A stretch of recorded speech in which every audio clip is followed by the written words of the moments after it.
आज जो उम्मत की ज़बो हाली है, आज जिस कैफियत से हम गुजर रहे हैं, यानी फ़लस्तीन का मसला, आज आप देखते ना, ये आंखें बंद करके तो नहीं ज़िंदगी बसर की जा सकती, और ये दीन का तकाजा भी नहीं है। दीन का तकाजा क्या है? आंखें खोल के जियो, अपने गिरदो पेश, अपनी जिम्मेदारी, उसके हर हवाले को अपने सामने रखो। तो ये जो उम्मत की बात थी, ठीक है, जो उम्मत के हालात हैं, लेकिन जब उम्मत परेशान होगी, उम्मत के साथ जुल्म होगा, उम्मत के अंदर ये मसाइल होंगे, तो ये हमारा मसला होगा। वैसे अगर आप देखें, आज फ़लस्तीन के मामले पर पूरी दुनिया के अंदर कुछ ना कुछ बात हो रही, रद्द अमल आ रहा है। अभी तो दोबारा शुरू हुआ ये, इससे पहले आप देख रहे थे हमसे बड़े बड़े मुजाहरे, हमसे ज़्यादा जो मुसलमान ममालिक से ज़्यादा ये जो है मगरिब में हो रहे हैं, और मुख्तलिफ़ किस्म की चीज़ें आपके सामने आ रही हैं, एहतजाज है, फलां है। ये सब किस बुनियाद पर थे? किस बुनियाद पर वो लोग बात कर रहे हैं? इंसानियत की बुनियाद पर। किस बुनियाद पर? इंसानियत की बुनियाद। ये वाकई ये अपनी जगह बात है कि ये एक इंसानी मसला है कि इंसानों को इस तरीके से जुल्म व तशद्दुद और कत्ल व गारतगरी का शिकार कर देना जो इसराइल कर रहा है, ये वो जराइम है जो दुनिया में तस्लीम किए जाते हैं कि शहरी इलाकों पर बमबारी करना, औरतों और बच्चों पर जो है इस तरह से बमबारी करना, उनके लिए खाना पीना बंद कर देना, इमदाद वहाँ ना पहुँच सके, ऐसे हालात पैदा कर देना, सेहत के मसाइल पैदा कर देना, अक़वाम मुत्तहिदा जो खुद उनकी अपना यानी उसके इदारों को बर्बाद कर देना। अभी इसी के अंदर अभी कल परसों की खबर थी, वो कह रहे थे हमारे 4 आदमी मर गए, 14 मर गए, ये हो गया, यानी कोई तखसीस नहीं है, और ये सब काम करते चले जाना, और हमारे पास इतना मसाइल बचे हैं, और अब ये हालात हैं, और फलां है। तो ये सारा तो दुनिया में तस्लीम शुदा बात है, यानी इंसानियत के एतबार से ये इंसानियत का मसला है। लेकिन हमारे लिए सिर्फ इंसानियत का मसला नहीं है। दुनिया जो इस मामले में जिस नज़र से देखती है और रद्द अमल देखती है, वो इंसानी मसला है। और हमारे लिए क्या है? ये हमारे लिए इससे बढ़कर उम्मत का मसला है। उम्मत हमारा दीनी तनाजुर है। भाई उम्मत तो दीनी तनाजुर है ना, इंसानियत तो एक अलग चीज़ है। हमारा असल मतलब पहले दीन की बात है, ये तो दीनी तनाजुर है। तो दीनी तनाजुर में जो दीनी जिम्मेदारियां हैं वो हमें अदा करनी है। तो हमारा मामला सिर्फ इतना नहीं कि मुजम्मत कर दे साहब, बड़ा जुल्म हो रहा है, बड़ा जुल्म हो रहा है, ये नहीं होना चाहिए, ऐसा नहीं होना चाहिए। लेकिन सूरत हाल ये है कि उम्मत इसे इस तरह देख नहीं रही है कि ये जो है उम्मत का मसला है। ये ज़ाहिर जितना वो कर रहे हैं उतना हम कर रहे हैं। अगर वो मुजम्मत कर देते तो हम भी मुजम्मत कर देते हैं। हम जरा और आगे बढ़कर हुकूमती सतह पर भी कर देते हैं। तो बहुत सी हुकूमतें ऐसी हैं जिन्होंने पिछले दिनों में ये काम भी किया है। ऐसे भी लोग सामने आते हैं, ऐसे भी कि जिन्होंने उसके सफ़ीर को निकाल दिया, ये भी हुआ। मुसलमान किसी मुल्क में तो ये नज़र नहीं आता कि ऐसा हुआ था कि हाँ उन्होंने निकाल के बाहर कर दिया हो और ताल्लुकात जिनके थे उन्होंने जो तोड़ दिए हो।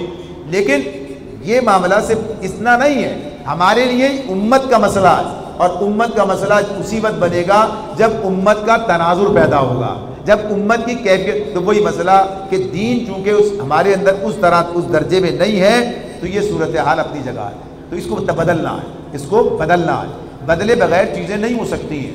ये जो कैफियत हमारी है, जिसको कहा था इस तरह भी तकदीर के काजी का ये फतवा है अज़ल से, तकदीर के काजी का ये फतवा है अज़ल से, है जुर्म ज़ईफ़ी की सज़ा मर्ग मफ़ाजात। यानी ये जो कमज़ोरी है, ये जो कमज़ोरी हमारी है, इस कमज़ोरी ने हमें ये दिन दिखाएं। ये मर्ग मफ़ाजात जो है अब तो मजबूरी का मामला, ये तो मौत जो है मजबूरी की है, इसका कोई इलाज नहीं है। तो ये जुर्म ज़ईफ़ी का मसला है, ये बात अपनी जगह है। जालिम को जुल्म से रोकने के लिए, जालिम को जुल्म से रोकने के लिए मुतालबात, करारदादें, मुजाहरे बेअसर है। ये तो हो रहे हैं ना, ये सब हो चुके। अक़वाम मुत्तहिदा की करारदादें, किसी और की बात तो छोड़ दीजिए, चलिए वो तो तस्लीम वो लोग करते हैं, हम तो जो कुछ करते हैं हम तो मजबूरी का मामला है। लेकिन बात क्या है? कोई नतीजा निकाल नहीं सके, कोई इसका जो है रिजल्ट आपके सामने नहीं है। मुआहिदा हुआ, उसको पामाल किया उन्होंने भी, ये सब कुछ आपके सामने हो रहा है। तो इस मामले में कि जालिम का हाथ पकड़ने के लिए ताकत दरकार होती है, जालिम का हाथ पकड़ने के लिए। वरना इससे पहले क्या है? ताकत हासिल करने की सही और जोहद जारी रहती है। ये बात आप देख लीजिए कि नबी अकरम सल्लल्लाहु अलैहि वसल्लम की जो तहरीक है सारी, वो अपने अंदर एक पूरा हमारे लिए कुरान के में भी उसकी जारी रहनुमाई है। वो अल्लाह ने सारी चीज़ें हमारे सामने रखी है कि कैसे पहले दिन तो ये सूरत हाल नहीं थी ना कि इतनी ताकत हासिल हो गई थी, ऐसा तो नहीं था। मक्के के जो हालात हैं, मदीने के जो हालात हैं, मदीने में इस्लामी रियासत भी है, उसके बावजूद जो मसाइल हैं चढ़ चढ़ के आते हैं, सारे काम होते हैं। यहूदी वो अपनी जगह एक मसाइल पैदा कर रहे हैं, मुनाफिकीन अलग पैदा कर रहे हैं। तो एक बताया है कि इस दौरान में तुम्हें क्या करना है, यानी इस दौरान में जो तुम्हें ताकत हासिल करनी है, जो काम करना है, अपने ऊपर करना है, अपने माशरे में करना, तो बहरहाल ताकत का हुसूल ज़रूरी। और इसमें जो तरतीब हमारे सामने आ रही है वो क्या है? तरतीब ये हमारे सामने आती है कि सबसे पहले ईमानी ताकत की ज़रूरत है। सबसे पहले देखिए, अगर मुसलमान के हैसियत से काम करना है तो अलग बात है, इंसानियत के हवाले से बात कर अलग बात है। हम तो मुसलमान के हैसियत से बात करना चाहते हैं ना, हम उम्मत के हवाले से बात करना चाहते हैं, हम आखिरत के हवाले से बात करना चाहते हैं, हम अल्लाह के पास अपनी जिम्मेदारी पूरी करके सुरखरू होना चाहते हैं। वरना तो अल्लाह खुद है जिम्मेदार, अल्लाह है ना, अल्लाह की मखलूक है ये सारी दुनिया अल्लाह ताला की है। उसने हमें जो जिम्मेदारी दी है कि तुम्हारी जिम्मेदारी, तो हमें इस मौके पर इस आजमाइश के अंदर मुब्तला है कि इस आजमाइश से कैसे गुजरे कामयाब होकर, कि हमारे सामने सब कुछ हो रहा है। तो इसमें तरतीब को दुरुस्त करना पड़ेगा। फिर वही बात है, वही तदरीज है, वही तरतीब है। और कुरान ये बात हमारे सामने रखता है तरतीब क्या है। तो पूरा कुरान पढ़ लीजिए, मुश्किल तरीन हालात के अंदर भी क्या है, सबसे पहले ईमानी ताकत की बात है। अल्लाह ताला कहता है इन तस्बिरू व तत्तकू, यानी बार बार आता है ना, मैदान क़िताल में भी गए वहाँ भी कहता है। तो ये ईमानी ताकत है ना। सब्र क्या है, तकवा क्या है, ये अपनी ईमानियात, अल्लाह के साथ वो ताल्लुक, अपने मकसद का शऊर, अपने मकसद पर आदमी का जमे रहना, यानी जो मकसद है असल, यानी जो दीन हमारे सामने रखा है, अल्लाह की इबादत, अल्लाह के साथ ताल्लुक, अल्लाह की फरमा बरदारी, ये जो दीन अल्लाह ने दिया इस पर पूरी तरह से अमल पैरा होना। तकवा किसी और चीज़ का नाम नहीं है, यही कि जो दीन हमारा है, जो अल्लाह ने हमें दिया है, इस पर हम पूरी तरह से यकसू होकर अमल पैरा हो जाए, हमारा अल्लाह से ताल्लुक मेयारी बन जाए। तो बहरहाल ईमानी ताकत की बात है। ईमानी ताकत यानी अकीदे की ताकत, और ईमानी ताकत भी किस चीज़ का नाम है समझ लीजिए, अकीदे का मामला, दुरुस्ती और अमले स्वालिहा का मामला। ये जो चीज़ थी ना पीछे जो गुजरी थी कि आमाले स्वालिहा के हवाले से एक ऐसी शख्सियत बने, एक ऐसी शख्सियत बने जिसके अंदर इस्लाम जीता जागता नजर आए, जिसके अंदर इस्लाम जीता जागता नजर आए, ईमान की ताकत हो, वही आमाले स्वालिहा की ताकत हो। तो ये सबसे पहली चीज़ हमें ये दरकार है। इसके बगैर कोई ताकत हमारे लिए कामयाबी का जरिया नहीं बन सकती। इसलिए कि अगर उम्मत के हवाले से सोचना, ईमान के, वरना इंसानियत के हवाले से सोचना है, आम इंसानों के हवाले से सोचना है, तो जाहिर सी बात है उनके पास ज़्यादा ताकत है, हमारे पास नहीं है, तो सुपर पावर है, वो फलां है, फिर सारी बातें लोग करते रहेंगे। लेकिन जब ईमानियात की बुनियाद पर आएंगे, तरतीब कुरान ने जो रखी है वो यही है कि ये पैदा करो, फिर क्या होगा, फिर तुम्हारी थोड़ी ताकत भी बड़ी बनेगी, फिर अल्लाह की मदद तुम्हारे साथ होगी। अल्लाह ताला ये बात कहते हैं कि अगर अल्लाह तुम्हारी मदद करे, अल्लाह इन यंसुरकुमुल्लाहु फला गालिब लकुम, अगर अल्लाह तुम्हारी मदद करे कोई तुम पर गालिब नहीं आ सकता। अल्लाह तुम्हारी मदद कब करेगा, ये अल्लाह खुद बताता है, व अंतुमुल आलौना इन कुंतुम मोमिनीन, तुम ही गालिब रहो अगर मोमिन हो। इन तस्बिरू व तत्तकू, अगर तुम सब्र और तकवा की रविश इख्तियार करो तो अल्लाह की मदद आएगी, उसके फरिश्ते अल्लाह भेजेगा। ये सब उसने यही बताया है ना कि अल्लाह की मदद कब आएगी, जब तुम वो तकाजे पूरे करो जो अल्लाह ने तुम्हारे सामने रखे हैं। तो ये बुनियादी बात है, ये पहला मरहला है कि ईमानी ताकत दरकार है।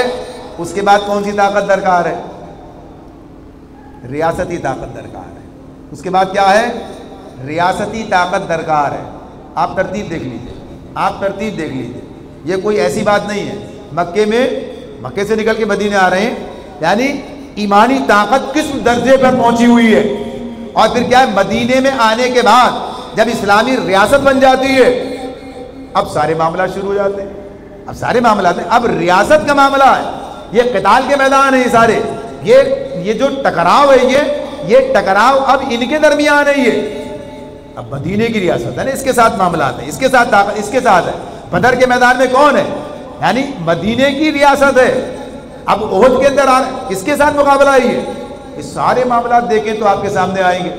तो अल्हम्दुलिल्लाह हम उस मरहले में मौजूद हैं, हम उस मरहले में, हम मक्के में नहीं खड़े, हम उस मरहले में मौजूद हैं जब अल्हम्दुलिल्लाह एक नहीं, हमारे पास तो कितनी दर्जनों रियासतें, लेकिन जहां हम हैं तो इस मुमलिकत पाकिस्तान को जो नाम के एतबार से इस्लामी जमहूरिया पाकिस्तान है, इस्लामी जमहूरिया पाकिस्तान है, इसमें लिखा है कि इक़्तिदार आला अल्लाह को हासिल है, इसमें लिखा है कि कोई कानून इसके खिलाफ नहीं बनाएंगे, इसमें लिखा है कि हमारा दीन जो मजहब जो है वो इस्लाम है, सब लिखा है इसके अंदर। इसे वाक़यातन हकीकी इस्लामी रियासत बनाना है। इसलिए कि रियासती ताकत के बगैर जो मरहले हैं ना, ये तो सारे मामला नहीं है, ये बातें जो हैं पाया तकमील तक नहीं पहुंच सकती। आप उसे इस यानी उसे नकील डालने की बात जो है, यानी उन्हें जो कहिए कि उस जो जुल्म और तशद्दुद और ये मामला इसे उसे उस मुकानी उसी सतह पर उसे शिकस्त देने के लिए ये चीज़ दरकार है। तो बुनियादी तौर पर हमारे लिए राह अमल मौजूद है। अब बात क्या हो गई कि फ़लस्तीन के हवाले से भी हमारे पास राह अमल मौजूद है। बड़े अफसोस की बात यह है कि हमारे बड़े बड़े हल्के, दीनी हल्के, यानी ये सब भी बात अपनी जगह पर है, सारा जोर किस चीज़ पे लगाते हैं? उन चीज़ों पर जिनमें कोई तसादुम नहीं है, जिनमें कोई मसला दरपेश नहीं है, जिनमें किसी की नाराज़गी का मसला नहीं है। साहब आप ठीक है, एक काम ये हो सकता है कि आपने बाइकाट किया, एक काम ये हो सकता है कि आप पैसे दे दें, यानी यही काम है। लेकिन ये कि इस रियासत को इस्लामी रियासत में तब्दील कर दें ताकि वो पंजा आजमाई जिसके ज़रिए से उस खूनी हाथ को जो है रोका जा सके, इसकी बात नहीं हो रही। भाई ये तो जुज़वी चीज़ें हैं, क्या ये कोई इनकलाब ले आए? वो 13 महीने 15 महीने वो वाले, और अब ये फिर से मामला शुरू हुआ है। कितना फ़र्क पड़ा? क्या चीज़ है? ठीक है, वो काम अपनी जगह पर है, वो काम अपनी जगह पर है, उसकी बात ही नहीं कि उसे ये, लेकिन जो असल काम है कि एक ऐसी मुमलिकत कायम हो। और जाहिर है कि मैं पाकिस्तान में रहता हूँ, आप पाकिस्तान में रहते हैं, आप तुर्की की बात तो नहीं करेंगे, आप ईरान की बात तो नहीं करेंगे।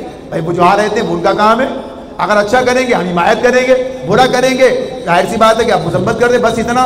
लेकिन काम का मैदान कहाँ है?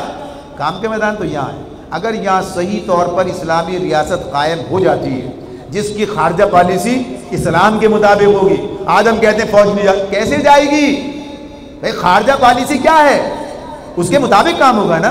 भाई देखिए, हवा में रह के बातें कर लीजिए, दावे करना, तकरीरें करना और जो इस तरह करना और यूँ कर देना, तो ये करने में तो मसला नहीं है। लेकिन जो खारजा पॉलिसी है वो खारजा पॉलिसी तो बनी भी है ना, उसमें क्या चीज़ है? वो इस्लाम के मुताबिक नहीं है। उसमें ये बात नहीं कि हम उम्मत हैं, हम उम्मत के मसाइल में हम बोलेंगे, हम काम करेंगे, हम उम्मत के मसला हमारा मसला है। कहाँ लिखा है उसके अंदर? तो जाहिर सी बात है पाबंद है। ये फौज क्या करेगी और वो रियासत क्या करेगी और ये फला क्या करेगा? तो जब ये असल जो इसकी तरतीब है, जो इसका मामलात है, कि ये बात तय हो जाए कि हम तो कम से कम इस बात पर यकसू हो जाएं कि हाँ हम मुसलमान हैं और ये एक वाक़यतन सही इस्लामी रियासत बने और इसके तमाम मामला, इसकी दाखिला पॉलिसी, इसकी खारजा पॉलिसी, इसके सारे मामलात, इसकी हुकूमती, फौजी, हर चीज़ जो है इस्लाम के मुताबिक हो। देखिए क्या नतीजा निकलता है। ये काम हमारे करने का है, ये काम हम कर सकते हैं। इसी का नाम इकामत दीन है, कुछ और नहीं है। यानी अल्लाह का दीन इस हमारी सरजमीन पर कायम हो जाए। बात कहाँ से शुरू हुई थी? मेरी ज़ात से, यहाँ से शुरू हो और इस सरजमीन पर कायम हो जाए।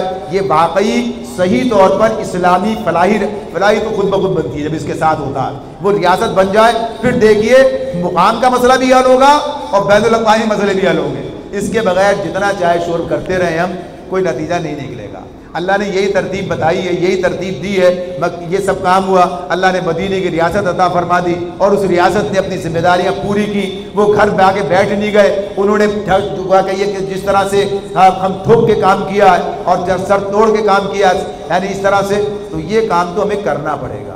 ये नहीं करेंगे अपनी अपनी आफियत कोशी की ज़िंदगी गुजारते रहेंगे। जाहिर सी बात है जिन लोगों के मफादात पर जद पड़ती है, मुज़ाहिर बातिल तो है, शैतान जो है वो नहीं चाहता कि मुसलमानों का मुल्क और इस्लामी क़वानीन हो, वो नहीं चाहता। वो तो जैसे चल रहा है वैसे चलाना चाहता है। तो हमारे सामने राह अमल मौजूद है। हम बंद गली के मुसाफिर नहीं हैं। आप अपनी ज़ात के वाले से, मैं अपनी ज़ात के वाले से और इस मुल्क के वाले से इस हदफ को अपने सामने रखें कि हमें इसे इस्लामी रियासत बनाएंगे, जैसा कि इसका दावा है, जैसा कि इसका दावा है कि ये इस्लामी जमहूरिया पाकिस्तान है, जैसा कि इसका दावा है। हम इसे इसके मुताबिक बनाएंगे। हम जैसे हमारा दावा है कि हम मुस्लिम हैं, तो हम सच्चे पक्के मुस्लिम बनेंगे, नबी अकरम सल्लल्लाहु अलैहि वसल्लम के सच्चे पैरोकार बनेंगे। जब हम ये काम करेंगे तो यकीनन फिर देखिए ईमानी ताकत के साथ और रियासती ताकत के साथ सारे मसले हल होंगे। कि मोहम्मद से वफा तूने तो हम तेरे हैं। ये जहाँ चीज़ है क्या, लौह कलम तेरे हैं, और मोहम्मद से वफादारी यही है कि उसके दीन को जो लेकर आए थे, अल्लाह ताला के दीन को इस ज़ात और इस ज़मीन पर यानी इस सरजमीन पर कायम करने की जद्दोजहद की जाए। यही पैगाम है जिसे लेकर आपके सामने, यही कुरान का पैगाम था जो अल्लाह ताला ने हमारे सामने रखा, जिसे हमने पढ़ा समझा है, और इसी काम भी करने की आपको भी दावत है कि आइए दामे दरमे कदमे सुखाने, जिस तरह मुमकिन हो जो कुछ कर सकते हैं इस काम को करने की कोशिश कीजिए। हमारे साथ, किसी के साथ भी, कहीं भी, लेकिन काम यही करना है, फर्द के अंदर इनकलाब आए और इस ज़मीन पर इनकलाब आए, एक मुनज़्ज़म जिद्दोजहद हो, तो यकीनन इंशाअल्लाह ताला हम अल्लाह के पास भी सुरखरू होंगे और जन्नत हमारा मस्कन बनेगी। अल्लाह ताला समझने और अमल करने की तौफीक अता फरमाए।